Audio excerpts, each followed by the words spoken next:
Welcome to Modern Church History. My name is Nathan Brummel, and today in Modern Church History we take a fifth look at the life of Herman Bavinck, the great Dutch Reformed dogmatician. In the past we've traced his childhood and we've looked at his education. We followed the story of him going to Leiden University, and then last time we looked at how he became a pastor in the church in Franeker. And after only about a year and a half to 2 years of being a minister, he was appointed to the theological school in Kampen. And that's where we pick up the story today, the story of Herman Bavinck as professor at Kampen. Now there's some very positive and happy things that we can talk about. We can talk about the fact that the Lord gives to him a wife during this period of time, Johanna Schippers. And then there's some negative things. For example, we find that his friendship with Snouck Hurgronje has taken a very strange turn as his friend, in fact, acts like he's a Muslim. And then other things that are very negative is that we find that one of Bavinck's fellow faculty members, named Lindeboom, who is at Kampen, starts to turn against Bavinck. They both started teaching at the same time, and Lindeboom will become a very, very strong and determined opponent of Bavinck and Bavinck's support of Kuyper. Well, the story begins today with sort of a strange incident in Bavinck's life, which is his ongoing friendship with a very unorthodox person named Christiaan Snouck Hurgronje. We learn that Snouck Hurgronje undergoes a name change, and he will become known as Abd al-Ghaffar, as if he is a Muslim. Now, it was a strange friendship that Bavinck had developed with Christiaan Snouck Hurgronje. And even though Bavinck was a Reformed believer and Christian was so unorthodox, yet they had this very close friendship and they corresponded for years. In fact, it was very strange how Christiaan Snouck Hurgronje would even pull the wool over Bavinck's eyes about his activities, which were quite problematic. And on the other hand, Bavinck comes across as being very naive about his friend at times. And here I'm talking about the fact that his friend would actually infiltrate Mecca in order to study Islam, and while there, he would also purchase as a slave, a young girl as a slave, to be a wife, and then ditch her a few months later on when his research was finished. So as Bavinck is beginning his teaching in Kampen, his friend Christian, in around 1884, had let it be known that he was going to travel to the Middle East. He wanted to do research on Islam. And since only Muslims were allowed in Mecca, he decided that he would act like a Muslim. In fact, he wasn't devoted to any religion. He was very much a secularist, but he basically decided that he could put on the Muslim religion if that's what he needed to do. So he changed his name and he called himself Abd al-Ghaffar, and he bought an Ethiopian slave girl to be his wife so that he could fit in. And then a few months later, when he was finished and ready to leave Mecca, he just ditched the girl, as you could in Muslim society, by just telling your wife 3 times that you divorced her. So Christiaan Snouck Hurgronje was no one to emulate. Well, then he came back to the Netherlands, and people were astonished, that he had been able to live in Mecca for a period of time and do research there. And Herman Bavinck was so naive. It's like he didn't get the fact that his friend must have claimed to be a Muslim while he was in Mecca, because no kafirs or no unbelievers were allowed by Muslims into that holy city. And so when he came back, Bavinck gushed to him about his amazement that his friend had been able to pull this off, that he could have lived in Mecca. Very naive about the character of his friend and how he could just claim to be a Muslim. In fact, later on, he would claim to be a Muslim and live for years in a Muslim country. But the weird thing is that Christiaan Snouck Hurgronje was less than honest with his friend. It's funny how he wants Bavinck's friendship, and he wants Bavinck to give him affirmation, and so he'll hide the truth. Now later on, Christiaan would move to Java, where he would live as a Muslim, this time for 16 years. And then when some news got back that he had married multiple Muslim wives, he even denied this in letters to Bavinck. Basically, his living as a Muslim became an excuse for satisfying sexual lust. He engaged in polygamy. He had many Muslim wives, begat many children. For example, he married a 17-year-old girl named Ankana and had 4 children with her.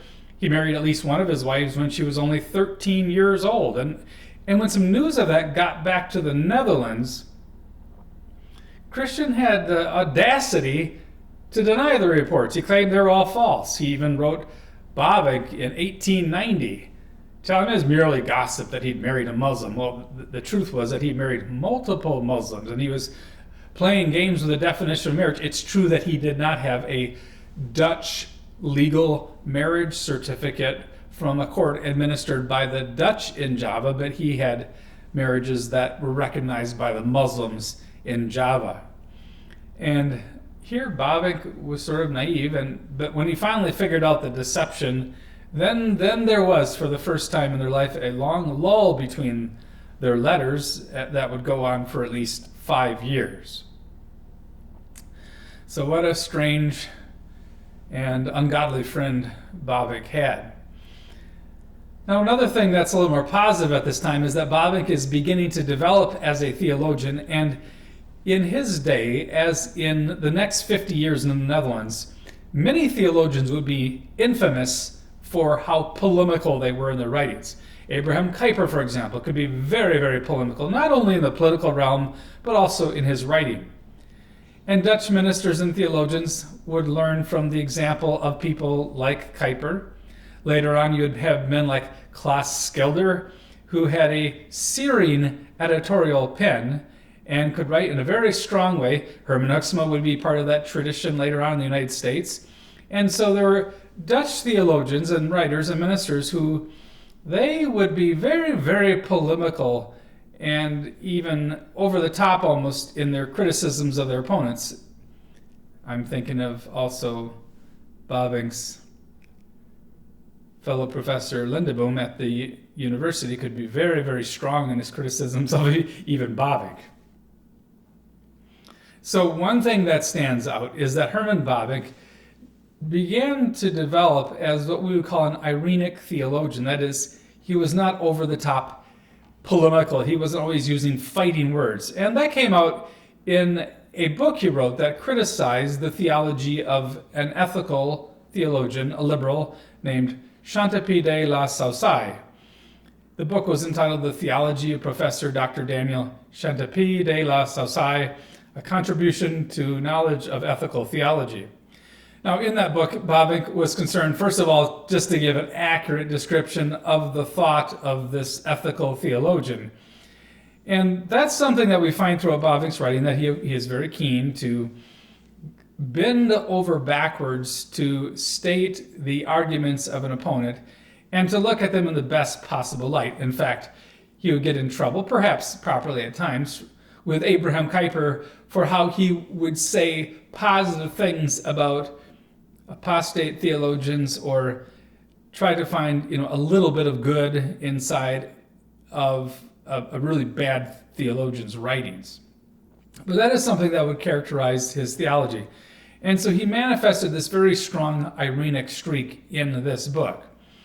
And so what he did is he handled his opponent rather gently. He would even try to find good ideas in an opponent. That's why James Eglinton can say about this book that it typifies the blend of irenicism and critique found throughout his later works. And it does. And so Bavinck would provide a good example in many ways for some of the Dutch Reformed tradition in how to engage in conflict, although at times maybe he was unable just to state things as black and white as they could be.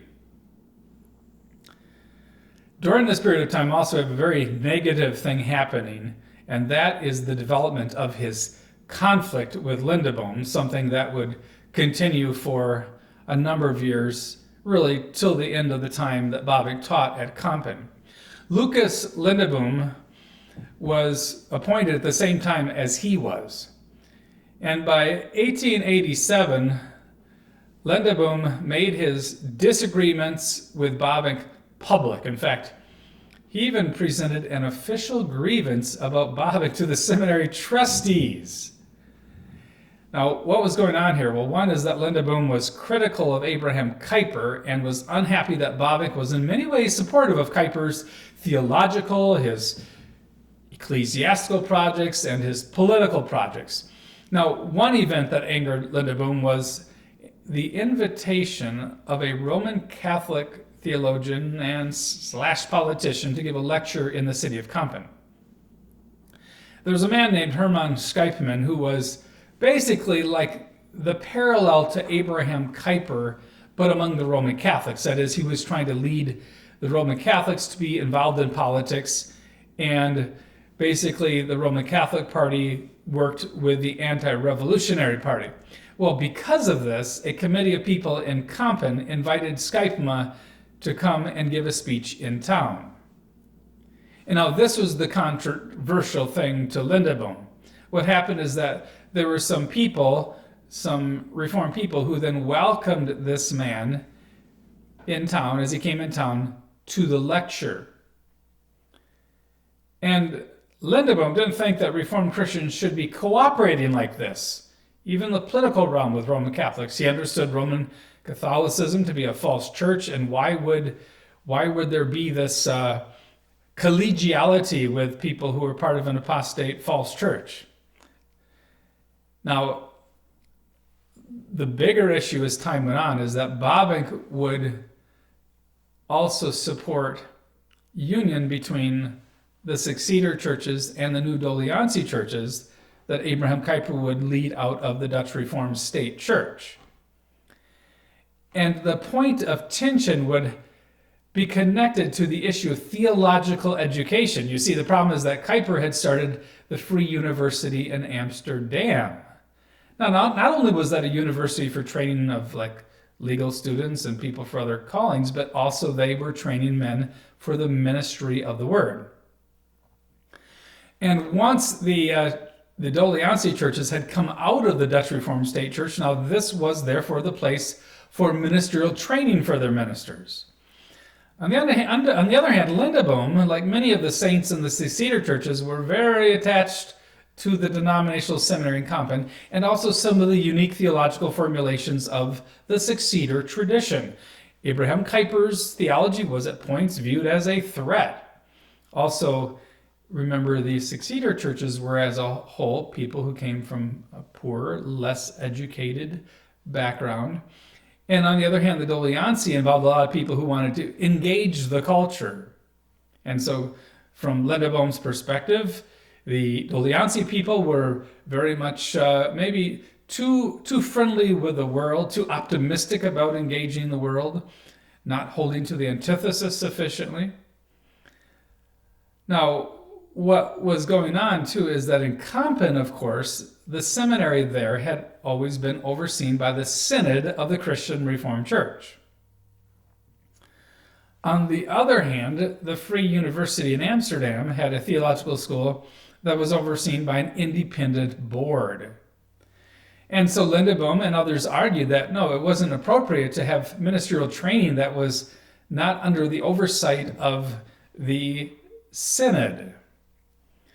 And Lindeboom was also jealous to guard the position that the church needed to have oversight over the seminary. And he also didn't want the seminary in Kampen compromised. Well, with the tension starting over the issue of the visit of the Roman Catholic politician to town, what happened is that Lindeboom brought this issue to the trustees of the seminary to try to hold Bavinck accountable. And so the result is that in 1887, the tension was sufficient that all of the faculty members were hauled in to be interviewed by the trustees about what Lindeboom was charging against Bavinck. And so Bavinck needed to write something unfortunate in his diary on July 21 of that year.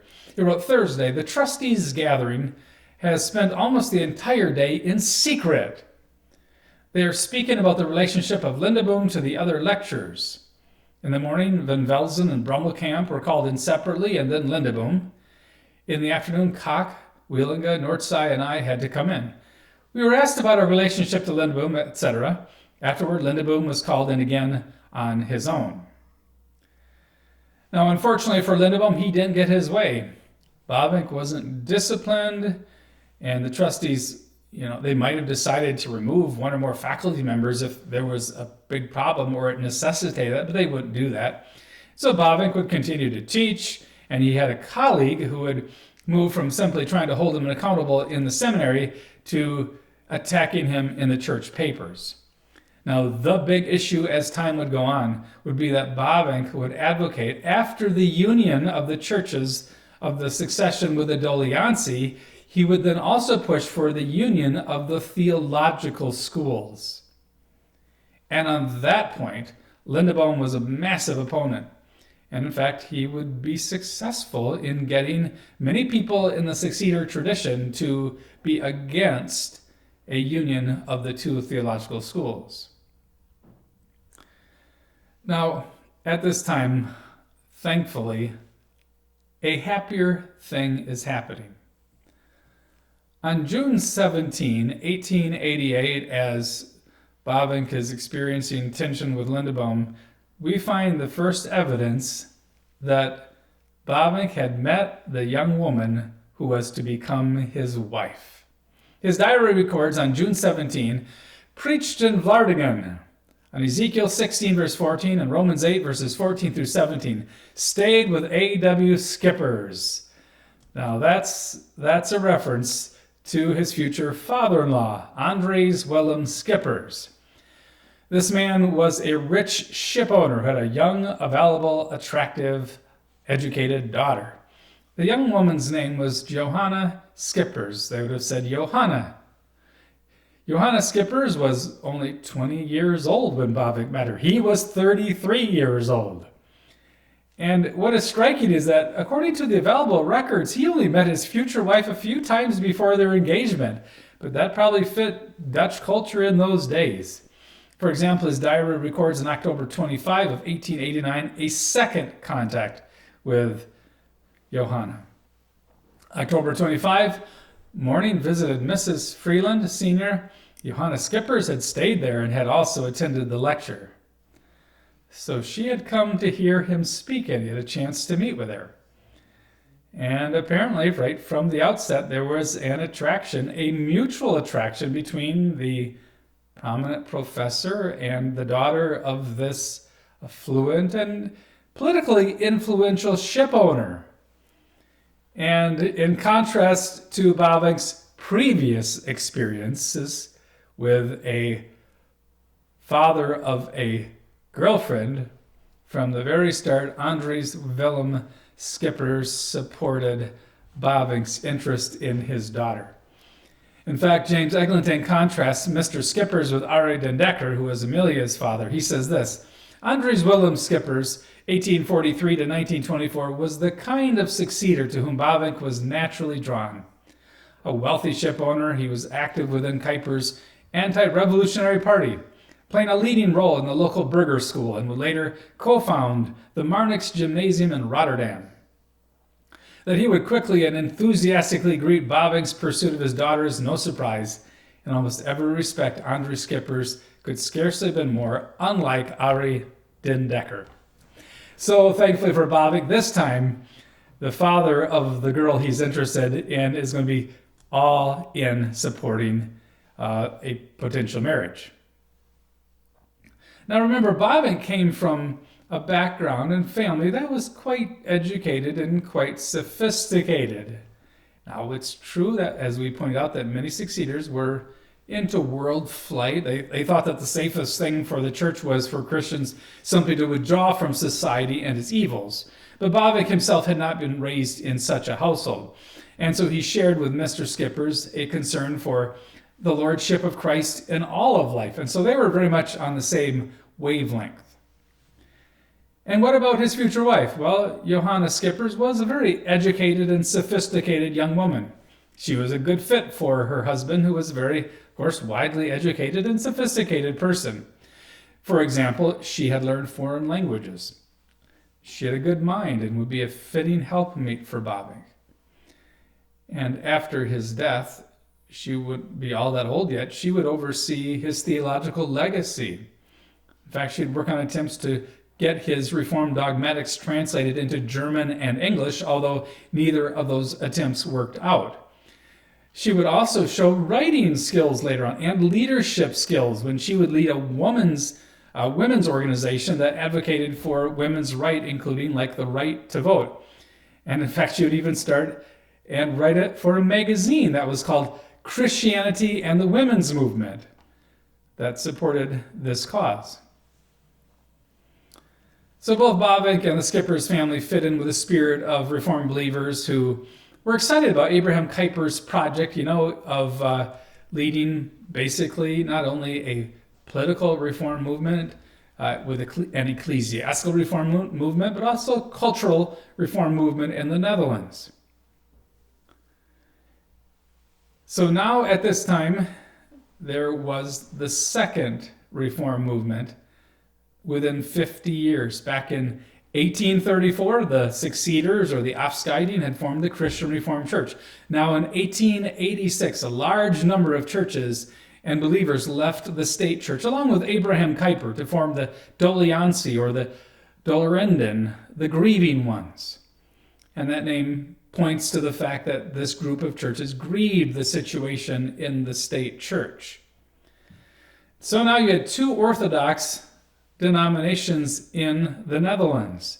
Yet there were cultural differences between the two groups. The Succeeder churches were mainly located in smaller towns.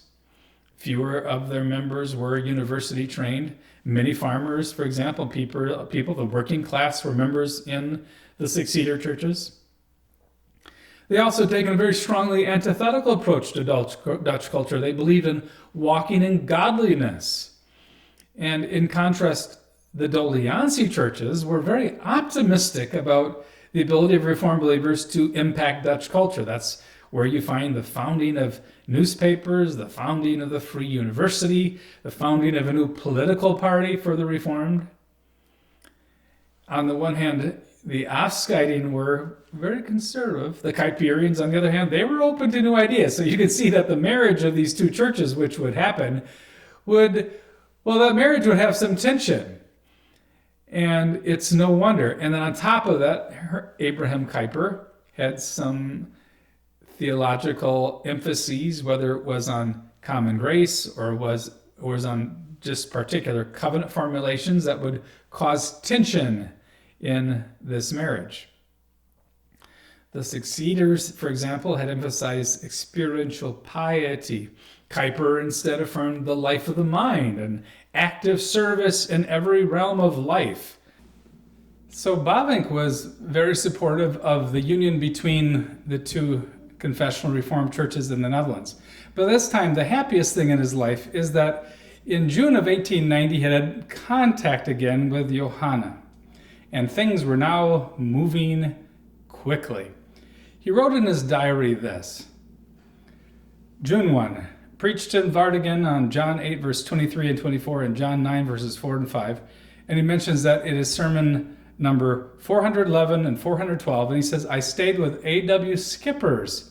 On the Monday, I stayed in Waardingen until 3 o'clock. Much enjoyment, Johanna. And then a little while later, in June 4 of 1890, he says, Wednesday, by letter requested permission from Mr. and Mrs. Schippers to ask for their daughter, Johanna's heart and hand. And then by June 8, he says, I received permission and wrote to Johanna immediately. And then by June 12, Thursday evening, I received a message from Johanna that she had accepted my request. So now Bavinck was a newly engaged man, and he hurried back to Vlaardingen to be with his fiancée, so that on June 16 he could write, "Morning, on the train at 8 o'clock over Moerdijk to Rotterdam, from there to Vlaardingen. I arrived here at 2 o'clock and was heartily received by all. Got better acquainted with Johanna. Made an agreement with Johanna on the manner of publicizing our engagement." What is striking to me is that it's almost like once he's engaged to her, well, now it's time to get to know her better. And it's good that there was time during their engagement, there was time before their marriage for them to get to know each other better. A month later, he bought his engagement wedding ring for his bride-to-be, and the wedding then was planned for July of 1891. So they had about a year to get to know each other better before their marriage, so that was a good thing. That was necessary given the fact that prior to their engagement, we only have a record of a few times that they met with each other. Well, that year, you can imagine, after their engagement at Christmas time, they had a great time together. And then in the following year, June 17 of 1891, they had a pre-wedding feast, just like today in America. On the night of the practice for the wedding, usually it's the groom will take everybody out to eat for a feast. Well, they had a pre-wedding feast in Kampen, and that was a banquet too. I mean, they definitely knew how to celebrate weddings, and of course, a rich ship owner was funding the wedding activities. And so this was a big celebration, and prominent people were invited to the wedding. A few weeks later, the couple were in Johanna's hometown of Vlaardingen, where the wedding actually took place on July 2 of 1891. And Bavinck was, marrying into the upper class, and given their social and financial status, they had quite the honeymoon. They honeymooned from Paris to Geneva. And then when they moved back to Kampen to take up their life together there, they moved into a very impressive villa that was located right on the IJssel River. And so this couple began their married life together. I got a kick out of how there were some seminary students who actually attended the wedding, and they were quite wowed by rubbing shoulders with the rich and famous, and then also, having to, eat with all these people, and not knowing, for example, what utensils to use during the wedding banquet. The Lord would bless the union of Herman Bavinck with Johanna with one child. They would have a daughter named Johanna Gesine, who would live from 1894 to 1971. So as Bavinck is maturing at Kampen as a seminary professor, some very important things are happening. We are seeing that he is developing as a theologian. In the very near future, he is going to be writing his systematic theology with the same irenic spirit as he is beginning to write theology. The Lord now gives him the encouragement of having a wife, but also we find that there's conflict developing between him and his fellow professor Lindeboom, and that does not bode well for the future. In fact, it will lead to a break in the future. Next time, though, we'll come back to Kampen, and we will follow Bavinck as he writes his systematic theology, and we will trace some of the tremendous controversies that troubled the churches that had been united with each other. Until then, farewell.